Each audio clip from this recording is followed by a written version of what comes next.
அனைவருக்கும் வணக்கம். இன்றைய ஆரோக்கிய தலைப்பில் நாம் இதை பற்றி தெரிஞ்சுக்க போகிறோம். அப்படின்னா, இந்தியாவில் பெரும்பாலான மக்களால் உண்ணப்படக்கூடிய முதன்மையான உணவாக இருக்கக்கூடியது அரிசி தாங்க. இந்தியா மட்டும் இல்லாமல் உலக அளவிலும் அதிக அளவில் நுகரப்படக்கூடிய உணவாக அரிசி தான் இருக்குது. ஸோ இந்த அரிசியில் பார்த்திங்கன்னா மிகப்பெரிய அளவுக்கு ஆச்சரியங்களும் அதிசயங்களும் நிறைந்திருக்கு அப்படின்னே சொல்லணும். அதாவது 1 கிலோ அரிசியானது 12,000 ரூபாய்க்கு விற்கப்படக்கூடிய உலகின் காஸ்ட்லியான அரிசி என்ன அப்படின்றதையும், அதில் அப்படி என்ன ஸ்பெஷல் இருக்குது அப்படின்றத பற்றியும் தான் இந்த பதிவில் தெளிவாக பார்க்க போகிறோம். ஸோ வீடியோ ரொம்பவே இன்ட்ரெஸ்டிங்காக இருக்கும். ஸ்கிப் பண்ணிடாமல் தொடர்ந்து பார்த்து பயன்பெறுங்க. இது மாதிரி நிறைய இன்ட்ரெஸ்டிங்கான ஹெல்த் டிப்ஸ் எல்லாம் தெரிஞ்சுக்கிறதுக்காக மறக்காமல் நம்ம சேனலை சப்ஸ்கிரைப் பண்ணிவிட்டு ஃபாலோ பண்ணிக்கோங்க. இந்தியாவில் ஆயிரக்கணக்கான அரிசி வகைகள் இருக்குங்க. ஆனால் இந்தியாவில் விற்கக்கூடிய அரிசி வகைகளில் விலை பார்த்திங்கன்னா ஒரு சில ரூபாயிலிருந்து 1000க்குள்ளே முடிஞ்சிடும். ஆனால் ஜப்பானை சேர்ந்த ஒரு குறிப்பிட்ட வகை அரிசி மட்டும் நம்ம நினைத்து கூட பார்க்க முடியாத அளவுக்கு விலை விற்கப்படுது.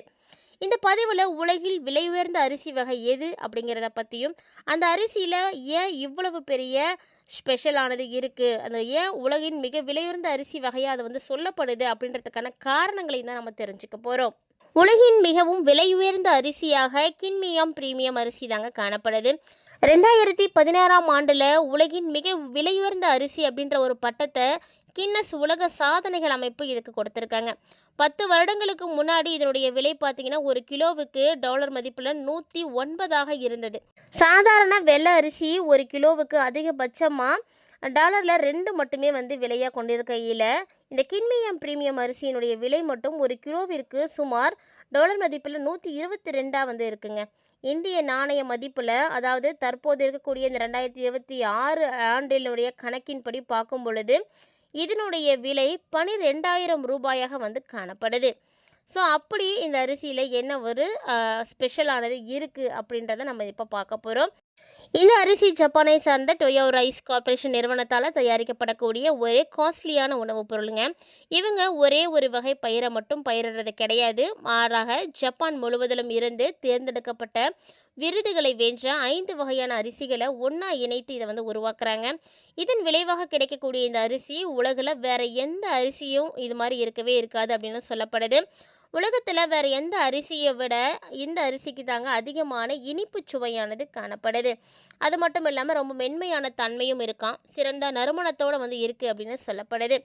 உணவு அப்படிங்கிறது வெறும் வயிற்று நிரப்புவதற்கான வழியாகவோ அல்லது உடலுக்கு ஆற்றல் அளிக்கக்கூடிய எரிபொருளாகவோ மட்டும் கருதாமல், அதனை ஆடம்பர வாழ்க்கையினுடைய ஒரு அங்கமாக பார்க்கக்கூடிய மக்களுக்காகவே இந்த பொருளானது உருவாக்கப்பட்டிருக்குங்க. இந்த அரிசி ஏன் 6 மாதங்கள் ஆகுது உருவாகிறதுக்கு அப்படின்னு உங்களுக்கு தெரியுமா? கின்மேமாய் பிரீமியம் அரிசி அறுவடைக்கு பின்பு கையாளப்படக்கூடிய விதத்தினுடைய காரணமாக தான் இவ்வளவு விலையானது இது உயர்ந்து இருக்குது அப்படின்னே சொல்லலாங்க. பெரும்பான்மையான அரிசி உற்பத்தியாளர்கள் தங்களுடைய அரிசியை முடிஞ்ச வரைக்கும் விரைவாகவே அரைத்து பொட்டலில் விட்டுறாங்க. ஆனால் டோக்கியோ ரைஸ் கார்ப்பரேஷனை போல மற்றும் ஒரு வழிமுறை ரொம்ப மெதுவாக தான் வந்து செய்வாங்களாம். அவங்க அரைக்க தொடங்குறதுக்கு முன்னாடியே அரிசியை 6 மாதங்களுக்கு வச்சுருக்காங்க. ஸோ அதற்கு முதிர்ச்சி காலம் அப்படின்ற ஒரு பேர் இருக்குது. இந்த முதிர்ச்சி காலம் வரைக்குமே இந்த அரிசி பார்த்திங்கன்னா இவங்களுடைய கண்காணிப்பில் தான் வந்து வைக்கப்பட்டிருக்கு. ஸோ அதுக்கு அப்புறமா தான் இந்த அரிசி அவங்க வேலையை செய்ய ஆரம்பிக்கிறாங்க. மேலும் பார்த்திங்கன்னா இது உயர்தர பாலாடை கட்டிகள் அல்லது மாட்டு இறைச்சியை முதிர்ச்சி அடைய செய்ய பயன்படுத்தப்படுங்க. அதே ஒரு நுட்பம் தான் இங்கேயும் வந்து ஃபாலோ பண்ணுறாங்க. இந்த 6 மாத முதிர்ச்சி காலத்தில் அரிசியினுடைய தரமும் தன்மையும் வந்து மேம்படுது அப்படின்னு சொல்லப்படுது. இதன் விளைவாக சமைக்கும் பொழுது தானியம் அதனுடைய வெளிப்புற வடிவத்தை வந்து தக்க வச்சுக்கிட்டு உள்ளே வந்து ரொம்ப மென்மையாக இருக்குமா. இது ஒரு குறிப்பிட்ட அரிசி வகை தான். நீகாட்டா மாகாணத்தினுடைய மினோமினோவேனுமா நகரம் அப்படின்னு சொல்லக்கூடிய நாகோனா மாகாணம் போன்ற பகுதிகளில் இருக்கக்கூடிய விவசாயிகளால் பயிரிடப்படக்கூடிய இந்த ஒரு அரிசி அந்த பகுதியில் இருக்கக்கூடிய நீரினுடைய தூய்மை மற்றும் மண்ணினுடைய வளத்திற்காக புகழ் பெற்றதாக சொல்லப்படுதுங்க. டோயோ ரைஸ் கார்ப்பரேஷனால் ஒவ்வொரு ஆண்டும் இந்த பகுதிகளில் இருந்து சிறந்த பயிர்களை மட்டுமே வந்து தேர்ந்தெடுத்து அதற்கான பயிர்களை வந்து விவசாயம் பண்ணுறாங்க. அதே போல் இதன் விநியோகம் பார்த்திங்கன்னா ரொம்ப குறைவாக இருக்கும். அதனால தான் இயல்பாகவே இதனுடைய விலையும் பார்த்திங்கன்னா அதிகமாகவே இருக்குங்க. அரிசி பார்த்திங்கன்னா பழுப்பு நிறத்தில் இருக்கும். வெளிப்புற உரைக்கக்கூடிய வெள்ளை நிற மையத்துக்கு இடையில ஒரு சின்ன கண்ணுக்கு தெரியாத அடுக்கானது இருக்கும். சாதாரண வெள்ளை அரிசி அரைக்கும் பொழுது அதனுடைய செயல்முறையின் பொழுது அந்த அடுக்கு வந்து அகற்றப்பட்டுடும். இந்த குறிப்பிட்ட அரிசி வகையில் அந்த அடுக்கு பார்த்திங்கன்னா அகற்றாமல் அப்படியே வந்து இருக்குது. ஸோ அது ஒரு காரணமாகவே வந்து காணப்படுது. ஸோ இது வந்து பார்த்திங்கன்னா சாதாரண வெள்ளை அரிசியில் தெரியாது. இந்த கிண்மைய பிரீமியத்தினுடைய காப்புரிமை பெற்ற அரைக்கக்கூடிய நுட்பம் இந்த அடுக்குகளை வந்து பாதுகாக்குது அப்படின்னு சொல்லப்படுது. இந்த அரிசி அதனுடைய மிக தீவிரமான சுவைகளை சப்ளூரினா அடுக்கின் மேலே சேமிக்குது. ஸோ ஜப்பானிய உணவுகளுக்கு அவற்றினுடைய தனித்துவமான சுவையை கொடுக்கும் அப்படின்னு சொல்லலாம். உமாமி சேர்மங்களும் இதில் வந்து அதிகமாக இருக்குது அப்படின்றதுனால இந்த அடுக்கு தான் சாதாரண அரிசியை விட இயற்கையாகவே இனிப்பான தானியத்தை இந்த நிறுவனம் வந்து கொண்டிருக்கிறதுக்கு ஒரு காரணமாக இருக்குது. இந்த அடுக்கு பார்த்திங்கன்னா அரிசியினுடைய நீரை வந்து உறிஞ்சக்கூடிய திறனை வந்து அதிகமாக்கும்.